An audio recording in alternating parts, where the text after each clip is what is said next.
G'day guys and gal. The Imperium is full of a diverse range of multi-dimensional Space Marine chapters. By that I mean that a lot of the chapters don't just do one thing. The Blood Angels are vicious melee combatants and part-time berserkers, but they also adhere to a strict code of nobility and honour. Salamanders inflict war crimes using space napalm and flamethrowers, however their care and consideration for humanity and its people is second to none. No one embodies this ironic duality more than the Blood Ravens, who for all their nobility and bravery and protagonist status in the Dawn of War games, are also obnoxious magpies that like to take things that aren't theirs. They call it seeking knowledge, I call it stealing. Either way, the Blood Ravens have a number of highly unique things about them, some of which are low-key suspicious as they appear to be a Thousand Sons Loyalist successor chapter, not a Blood Angels one surprisingly, as indicated by their abnormally high amount of nerds. Nerds being psychers, but I prefer to belittle them as nerds because they already have their heads way up their asses. More on the Thousand Son lineage later. If you play Dawn of War, you already know a lot about these shady boys, but considering no one on the planet was able to complete the third game without committing seppuku, that leaves a solid chunk of the lore untouched. Been one of the most unique chapters, as well as loyalists from Traitor Legions or Gene Seed with some of the most interesting Space Marines in the setting, you know it's going to be a fun video. Before we get started, there's actually something I'm pretty keen to share. The best part about the support you guys show me through Patreon or views or buying my stuff is that it gives me the financial freedom to only say yes to genuinely valuable partnerships with sponsors and companies, not just grovel at whatever a Korean app developer throws at me. So I'm happy to announce that today's video is sponsored by Raid! Just kidding, it's World of Warships, available on PC, and World of Warships Legends, available on console. Now piloting a warship and blowing up other people is already pretty cool, but when those warships are 40k themed warships with extra dakka, it's epic. World of Warships is a free-to-play game which blends a slick mix of strategy with real-time skill, and they're running a Warhammer 40k event where you can obtain 2 custom-built ships that are purely designed around Warhammer, one belonging to the Imperium of Man with a catchy phrase, and the other one belongs to the Servants of the Blood God, who despite their rage and likely poor fine motor skills, have created a stunningly aesthetic ship. The event also allows you to obtain and equip Warhammer 40k themed camos and flags for your existing ships. The Warhammer collaboration also applies to World of Warship Legends, which has had its controls and UI adapted especially for the current consoles. So just because you aren't a part of the PC master race doesn't mean you can't blast your way to victory or just be like me and kamikaze into the nearest bad guy, ensuring death for yourself or the enemies of the Emperor.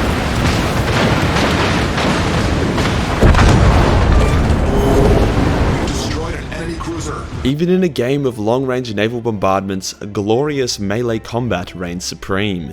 If you're keen to jump on in and try the game out, then use my link and code in the comments and description below to get a free premium ship, multiple 40k camos, premium for an entire week, and free in-game currency. World of Warships is available on both console and PC.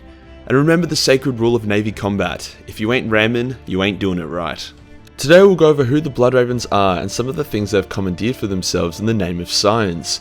We'll also go over some of their key characters and what they're currently up to. We'll also discuss where the meme that they steal everything comes from and if it's actually valid. Let's get into it. When the Emperor first started messing with stem cells and forbidden unethical science, he created 20 legions of super soldiers called Space Marines. Many of these Space Marines and their space daddies would be a bit naughty and cause a bunch of problems for everyone, eventually leading to the mass fracturing of the Space Marine legions, turning them from 20 proud legions down to 1,000 chapters. The Blood Ravens are one of these 1,000, however unlike 99% of the other Space Marines, they have no idea who their Primarch or daddy is. Even confused chapters can just run a test on their gene scene to find out, however when the Blood Ravens do, they get no result. Upon probing further, they discover their origins have been locked down, classified and likely deleted by powers beyond them. Hence they more or less just popped up during the 37th millennium on records, although they were fiddling heretics for a couple centuries before then. On top of this, they have an abnormally large amount of psychers and librarians, especially for a loyalist chapter of Marines, seemingly as a result of their gene seed. This number of librarians increased further when they decided that levitating stuff with your mind or making your enemies prolapse by clicking your fingers was tight.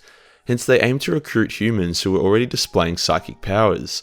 This was further encouraged when the Blood Ravens fought against the forces of Chaos, seemingly crushing them initially, only for Titsnitch and the Alpha Legion to be like, "Lamau, no you don't," and return fire with a barrage of overly intricate ambushes that claimed the lives of many ravens. Let's just call them magpies, there's already a Raven Guard and a Blood Angel chapter. The chapter master at the time also died, hence command fell to the tragic hero of their chapter, who was also the chief librarian. Azahakvidnach, or Sneaky Bitch, as I will now refer to him as so you guys don't bully me about my rough Aussie slang and failure at English, emerged. He claimed that he spent a long time studying the enemy movements and tactics to a point where he was so attuned to them he would almost supernaturally predict their every move, leading to multiple decisive magpie victories. In reality, he was probably just using some dank-ass psychic power to see the future and read the enemy's mind, but he didn't want to get bullied for being a nerd. Now at this point you can probably see why the Imperium at large was pretty sus of the Blood Ravens. They had a librarian as their chapter master, that being an issue as 95% of the Imperium's problems can be traced back to someone being able to move shit with their mind.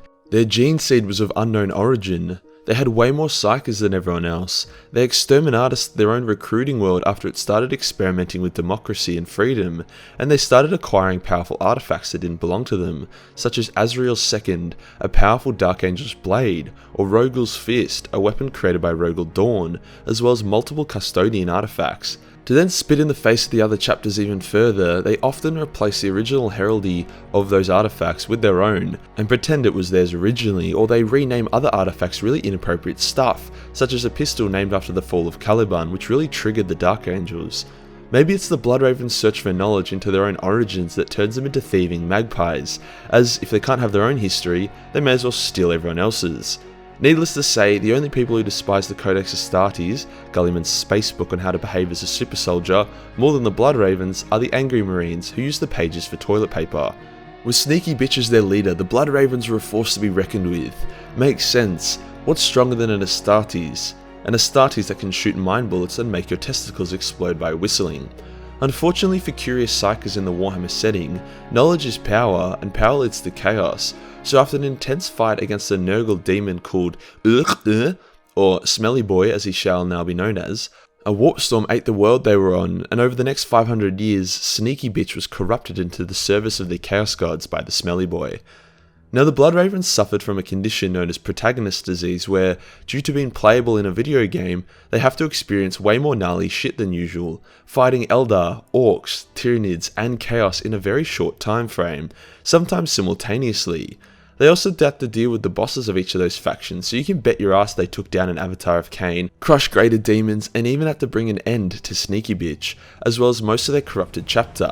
This is why you don't use Trader GNC. See, after 500 years, Sneaky Bitch returned and hid his corruption, being accepted back into the rank of Chapter Master without too much questioning.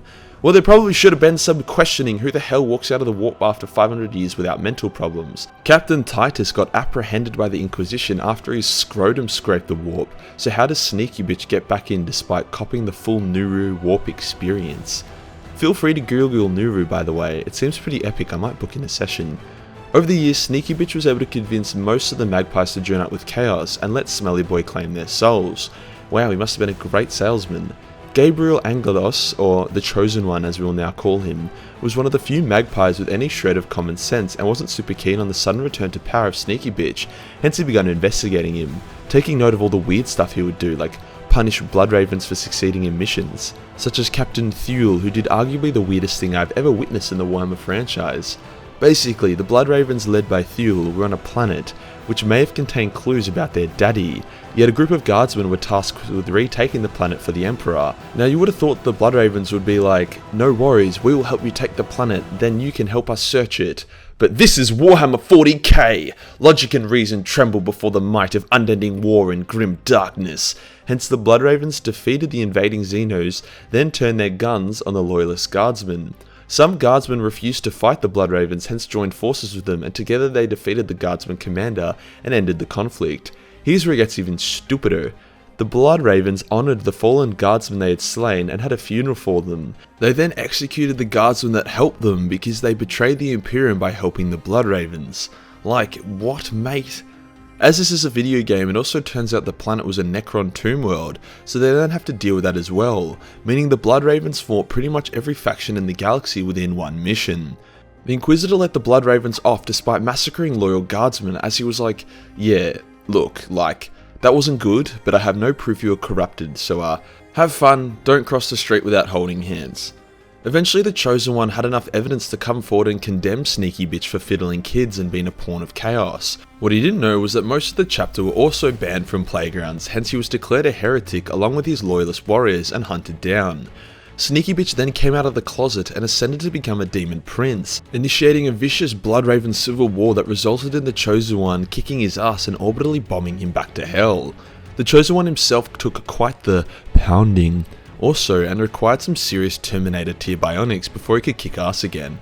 But he came back and after purging his own chapter really hard, became the chapter master of whatever was left of the Magpies. The protagonist's disease would strike again as a random prophecy about a powerful weapon called the Spear of Cain once again thrusted every single 40k faction back into an all-out brawl. Sure, the gameplay is better that way, but it's getting a little bit tedious. Funnily enough, the warring factions decided to unite when a bloodthirster called the Storm Prince is defrosted and they need to clap his ass. Doing so, however, in a shocking turn of events, it would be the Orc war boss who would keep the Spear of Cain as a trophy after the battle was over, not the Magpies.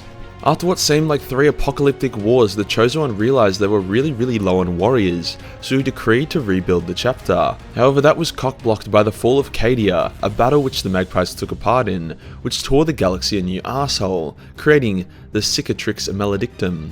Hey, I said it right that time. Barely at half strength, our noble pies of Mag attempted to save as many worlds as possible, and did a surprisingly decent job of it until a custodian arrived and was like, "Here are Primaris, here are how you make Primaris, have fun, but not too much fun." Sadly we haven't seen too much of said Primaris as Dawn of War 3 was a complete flop, so Dawn of War 4 isn't really on the table, but considering their history of abusing their protagonist status to achieve insane victories against unbeatable odds, I would say they're doing just fine. Now onto their status as a Thousand Sun successor. All chapters have gene seed that traces back to a Primarch. Each gene seed affects a Space Marine differently.